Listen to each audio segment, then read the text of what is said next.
আসসালামু আলাইকুম more lovely lovely দাদুরা বুয়ারা, আশা করি অনেকেই ভালো আছেন। তো সেদিন মোরা চলে গেছিলাম খিদমা হাসপাতাল, মগো বাড়ির দ্বারাই, বেশি একটা দূরে না, 2 পাও দিলেই খিদমা হাসপাতালে চলে আওন যায়।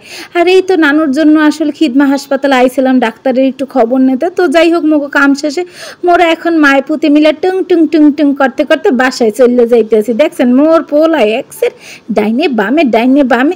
আর এই তো বাসায় আওয়ার পরে পড়ার তো কোনো নাম গন্ধই নেই। হে হইল এই যে দুগা গাড়ি লইছে, দুগা গাড়ির মধ্যে একজন হের নানায় গিফট করছে, আর আরেকজনে মানে হে হের টিফিনের টাকা দিয়ে এই অফরোড গাড়িটা হে কিনছে।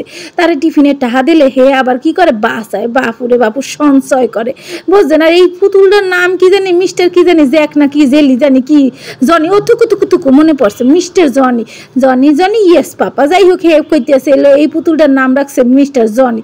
আর মুই কইতেছিলাম কোন গাড়িটা বেশি সুন্দর, এই অফরোড নাকি এই যে এই আত্মিমার্কা একটা ভুট্টা মার্কা গাড়িটা। তো যাই হোক, আজকে বিকালবেলা ভালো লাগতে আসলে না, এক্সের খুব মানে ক্লান্ত লাগতেছে এবং নানুর জন্য খুব মন খারাপ লাগতেছিল। তো মনে টুংটুং করতে করতে আসলে বাজারে চলে গেছিলাম। আর বাজার দিয়ে আসার পথে এক্সের গলাটা হুগাইয়ে কাট হয়ে গেছে। বিশ্বাস করেন যে গরম পড়ছে, গলাটা হুগাইয়ে এক্সের কাট হয়ে গেছে। আর এই যে দেখেন বাজার, তো বাজার করতে করতে যখন আমরা হুগাইয়ে আমাকে গলাটা কাট হয়ে গেছে, তখন এই মিঠাই চলে এসে দেখছেন মোর কামলামার কাছে চেহারাটা আসলে বেশি একটা দেখাইতে চাই না, বাজারে গেলে যা হয় আর কি, পুরো কামলা বেডি হয়ে যায়। তো যাই হোক, মোর পোলাদের নিয়ে এই যে টুকি কিনে এই মিঠাই চলে আইছি। জিজ্ঞেস করলাম বাজান তোমরা এখন কি খাবা, তারপর বলে কি হেরা নাকি মোমো খাইবে। ওরে বাপু, মোমো অর্ডার দিয়ে বুঝলেন এক্সের বইয়ে থাকতে ঠ্যাং দুটা ব্যথা হয়ে গেছে। এই যে তারপর হইলো আবার চলে এসে 5 পিস মোমো।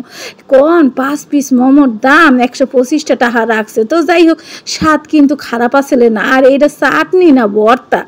যাই হোক, চাটনি এর থেকে আমি ভালোই মাশাআল্লাহ চাটনি বানাইতে পারি, তো খারাপ না। যেহেতু বাসায় বানাইতে আলসেমি লাগে, তো মানে এই যে মিঠাই গিয়ে যে মোরা রেডিমেড খাইলাম, হেই বেমালা স্বাদ লাগে, বোঝেন না। বেটারা ডাইনাত বামাত দিয়ে বানাইয়া দিলে বেমালা টেস্ট লাগে। আর মোরা তো পরিষ্কার করে বানাই, তাই গুঁড়াগাড়ার দ্বারে ভালো ঠেহে না। তো এত গরম আসলে দেখেন টিস্যু দিয়ে ধরে, বাপু মানে কি আর কম ভাব, ডাইনাত বামাত দিয়া লাইক কমেন্ট দেখাইয়া মানে একসে স্বাদ আর স্বাদ কতটা যে দেখায় খাইতে আছে। তো যাই হোক, এই গ্রিন চাটনিটা ভালোই আছে। এটা চাটনি কম না দাদুরা বড়া, এটা ভর্তাই কম।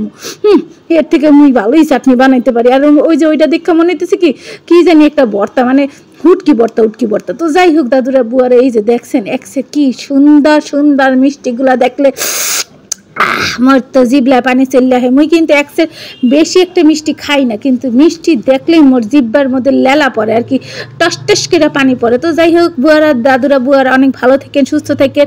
ভিডিওটা কেমন লাগলো জানাই।